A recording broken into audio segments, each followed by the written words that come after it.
अस्सलाम वालेकुम dear student, जैसा कि हम लोग कर रहे थे अपनी एक्सरसाइज 2.4 जिसका क्वेश्चन नंबर 1, 2, 3 हम लोग कर चुके हैं। आज हम लोग स्टार्ट करेंगे इसका क्वेश्चन नंबर 4। क्वेश्चन नंबर 4 है find the value of x in the following equation. आपको कुछ लॉग वाले एक्सप्रेशंस दिए हैं जिनमें हमने एक्स की वैल्यू फाइंड आउट करनी है। देखते हैं इसका सोल्यूशन। जी, हमारे पास फर्स्ट पार्ट है, ठीक है। हम यहाँ लॉग के कुछ लॉज हैं जो इस्तेमाल करेंगे। अब आप इनके सेंटर में देख रहे हैं एडिशन साइन है, तो ये हमारे पास है लॉग का प्रोडक्ट रूल अप्लाई हो रहा है, तो हम इस प्रोडक्ट रूल को क्लोज कर देते हैं, ठीक है। और आपके पास आ जाएगा 2 multiply by x is equal to 1, तो हमारे पास आएगा log 2x is equal to 1। अब मैंने आपको अपने लास्ट लेक्चर में भी बताया था कि हमारे पास यहाँ इन लॉग की बेस नहीं गिवन, ठीक है। आपके 9th क्लास के लेवल पे हम यहाँ इस्तेमाल करते हैं कॉमन लॉगरिथम जिसकी बेस होती है 10। वो बेस यहाँ मेंशन करें ना करें, अंडरस्टूड होता है कि आपकी बेस 10 होगी, ठीक है। तो यहाँ मैंने लिख ली है बेस 10। अब आपने चैप्टर 2 जब स्टार्ट किया था तो मैंने आपको बताया था कि हमारे पास होती है लॉग फॉर्म और एक्सपोनेंशियल फॉर्म। तो ये लॉग फॉर्म हमारे पास ये होती है log a x is equal to y, तो एक्सपोनेंशियल फॉर्म होती है ए की power y is equal to x. तो ये हमारे पास लॉग फॉर्म है, इसको मैं चेंज करती हूँ एक्सपोनेंशियल फॉर्म में, तो 10 की पावर 1 इज इक्वल टू आएगा 2x। 10 की पावर 1 हमारे पास 10 के इक्वल होता है, इज इक्वल टू 2x। आपने x की वैल्यू फाइंड करनी है, 2 यहाँ पे मल्टीप्लाई हो रहा है, उस साइड पे जाके 2 आपका डिवाइड हो जाएगा, तो x इज इक्वल टू 5। ये है हमारे पास इसका फर्स्ट पार्ट। अब हम देखते हैं अपना सेकंड पार्ट। सेकंड पार्ट में भी अगेन आप देखें कि हमारे पास एडिशन साइन है, बिल्कुल as it is first part की तरह है। हम यहाँ अपना प्रोडक्ट रूल अगेन क्लोज कर लेते हैं, तो आपके पास आता है log 2x मल्टीप्लाई बाई 8। अब देखिए यहाँ उसने बेस 2 मेंशन कर दिया है, लेकिन ये अंडरस्टूड है कि जहाँ बेस नहीं मेंशन वहाँ आपने बेस 10 कंसीडर करनी है, लेकिन जहाँ वो बेस मेंशन कर देता है तो फिर हम वही as it is as a base use करेंगे, ठीक है। तो हमारे पास आता है 8x इज इक्वल टू 5। जी, तो 8x इज इक्वल टू 5। अब आपके पास क्या होगा, अगेन लॉग फॉर्म मैंने आपको बताई है ये होती है, तो एक्सपोनेंशियल फॉर्म हमारे पास ये, हम इस लॉग फॉर्म को कन्वर्ट करते हैं एक्सपोनेंशियल फॉर्म में, तो आपके पास आएगा 2 की power 5 is equal to 8x, और 2 की पावर 5 हमारे पास इक्वल होता है 32। आपने x की वैल्यू फाइंड करनी है, उसके पास 8 एक्स्ट्रा है जो यहाँ मल्टीप्लाई हो रहा है, उस साइड पे जाके डिवाइड होगा, तो x इज इक्वल टू हमारे पास आएगा 4। तो ये हमारा सेकेंड पार्ट कंप्लीट हो गया। अब हम देखते हैं अपना थर्ड पार्ट। थर्ड पार्ट में हमें लॉग फॉर्म नहीं दी हुई, उसने डायरेक्ट हमें एक्सपोनेंशियल फॉर्म दी है, तो हम इसे डायरेक्ट सिंप्लीफाई कर लेते हैं।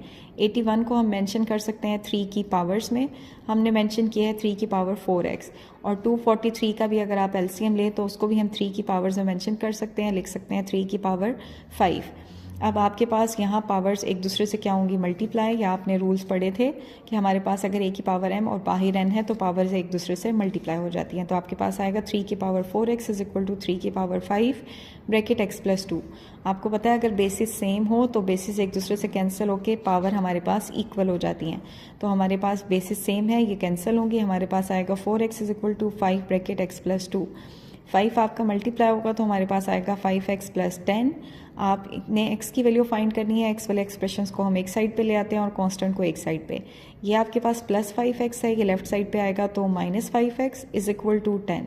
तो हमारे पास 4x के साथ प्लस साइन है, 5x के साथ माइनस है, तो हमारे पास आएगा minus x is equal to 10। तो x की वैल्यू आपके पास आ गई है -10। ये था थर्ड पार्ट। अब हम देखते हैं फोर्थ पार्ट। फोर्थ पार्ट भी आपको डायरेक्ट एक्सपोनेंशियल फॉर्म में दिया हुआ है, हम इसको डायरेक्ट सॉल्व कर लेंगे। 1/27 है और यहाँ 27। देखिए नीचे 27 की कोई पावर मेंशन नहीं है, तो इट मीन यहाँ इसकी पावर +1 होगी। जब आप इसे ऊपर लेके जाएंगे तो हमारे पास पावर क्या हो जाएगी, -1। ये आपने रूल पढ़ा हुआ है कि 1/a की पावर n है, जब आप उसे ऊपर लाएंगे तो a की पावर हो जाएगी -n।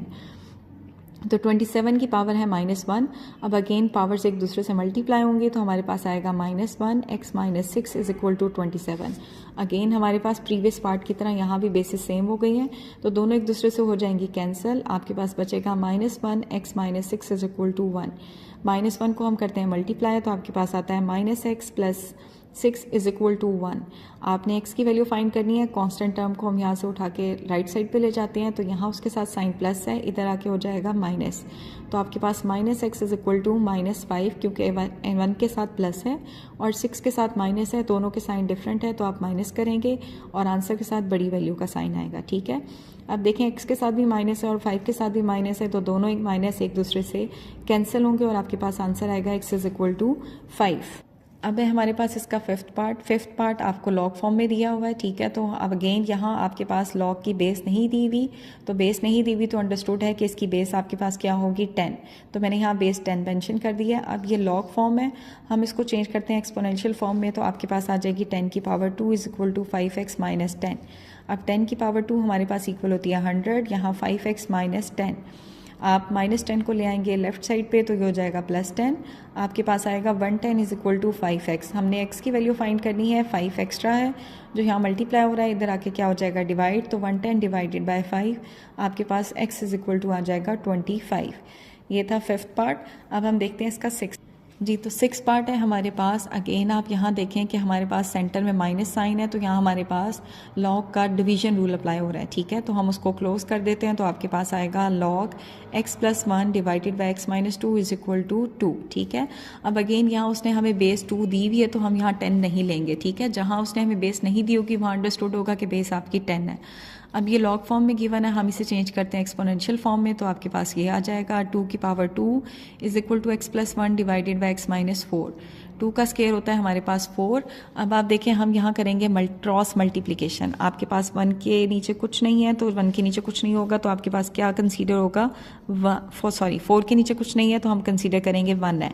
अब हम करें इनकी क्रॉस मल्टीप्लिकेशन, तो क्रॉस मल्टीप्लिकेशन में x - 4 मल्टीप्लाई होगा 4 से और 1 मल्टीप्लाई हो जाएगा x + 1 से। आपके पास आएगा 4x - 16 is equal to x + 1। हम वेरिएबल x वाली टर्म्स को एक साइड पे कर लेते हैं और कांस्टेंट टर्म को एक साइड पे, तो आपके पास 4x यहाँ +x है, इधर आके -x, यहाँ +1 है और ये -16 उधर जाएगा तो +16। 4x - x आपके पास आएगा 3x और 1 + 16 आएगा 17, तो x इज इक्वल टू 17/3। ये भी आपका आंसर है, लेकिन अगर आप बुक के आंसर को टैली करें तो उसमें आपको आंसर मिक्स फ्रैक्शन में दिया है, ठीक है। तो वो कैसे आप लिख सकते हैं कि 5 2/3 मीन 3 मल्टीप्लाई होगा 5 से 15 और 15 में 2 ऐड होंगे तो 17/3। तो ये था हमारे पास एक्सरसाइज 2.4 का क्वेश्चन नंबर 4, ठीक है, जिसका हमने लास्ट पार्ट भी कर लिया है। Thank you so much, but don't forget to subscribe the channel for more videos.